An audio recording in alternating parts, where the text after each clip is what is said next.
بسم اللہ الرحمن الرحیم۔ السلام علیکم۔ روزانہ واقعات سننے کے لیے اس چینل کو سبسکرائب کریں۔ ممبئی کا ایک تاجر تھا، اس نے ایک مرتبہ ایک وائس رائے کی چائے کی دعوت کی۔ اس نے اس دعوت کے لیے ایک کمپنی کو ٹھیکہ دیا کہ اس کے لیے انتظامات کرو۔ انہوں نے بڑے عالی شان سائبان لگائے، ٹینٹ لگائے اور جگہ بنائی۔ جب مہمان وہاں آئے تو انہوں نے ان کے سامنے ایک میز پر سے کپڑا ہٹایا تو اس کے اندر مختلف عمارتیں بنی ہوئی تھی۔ تاج محل بنا ہوا تھا، دہلی کی مسجد بنی ہوئی تھی، لال قلعہ بنا ہوا تھا، گلشن آرا بیگم کا باغ بنا ہوا تھا۔ انہوں نے دیکھ کر کہا، جی ٹھیک ہے، ہم نے اسے دیکھ لیا ہے، تم لوگوں نے یہ چیزیں بہت اچھی بنائی ہیں، مگر ہمارے پاس وقت کی کمی ہے، ہمیں واپس بھی جانا ہے۔ آپ لوگوں نے کہا تھا کہ چائے پلائیں گے، چنانچہ اب آپ چائے کا انتظام کریں۔ یہ سن کر کمپنی کے مینیجر نے کہا کہ جناب، ہم نے یہ آپ کے لیے چائے کا ہی انتظام کیا ہے، اس کو ذرا غور سے دیکھیں۔ یہ دیکھنے میں تاج محل ہے مگر کھانے میں بہترین قسم کا بسکٹ ہے۔ اب جب انہوں نے آگے بڑھ کر کھانا شروع کر دیا تو میناروں میں ذائقہ الگ ہے، دروازوں میں ذائقہ الگ ہے۔ وہ دراصل مٹھائی تھی جو انہوں نے اس انداز میں پیش کی، چنانچہ وہ سب لوگ اس پر جھپٹ پڑے اور انہوں نے تھوڑی دیر میں تاج محل بھی کھا لیا، لال قلعہ بھی کھا لیا، مسجد بھی کھائی اور باغ بھی کھا لیا۔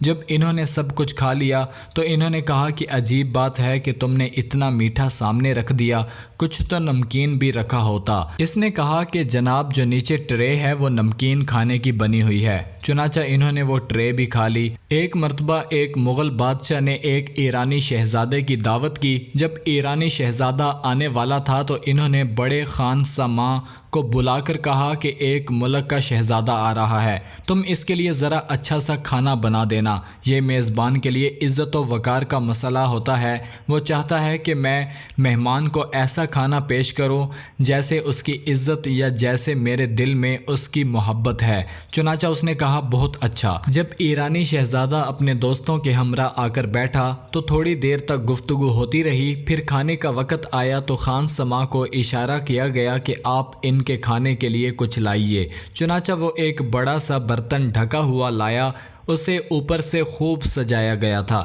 جیسے گفٹ پیک ہوتا ہے۔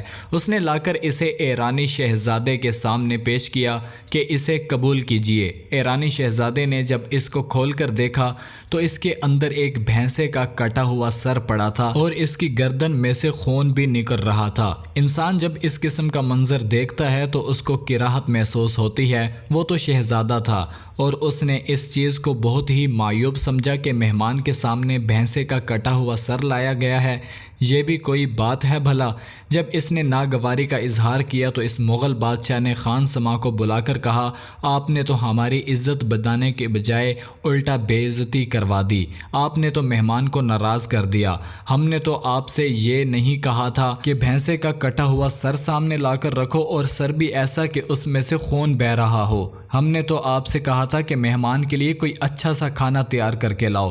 خان سماں نے جواب میں کہا، جناب، میں نے یہ کھانا ہی تو تیار کیا ہے، کاش اس شہزادے کے اندر اتنی اہلیت ہوتی کہ وہ اس کی پہچان کر سکتا، یہ کھانا ہی ہے، آپ ذرا اس کو کہیں کہ وہ اسے ذرا کھا کر دیکھے۔ جب شہزادے نے اس کو ذرا قریب کر کے دیکھا تو وہ دراصل مختلف کھانے بنے ہوئے تھے۔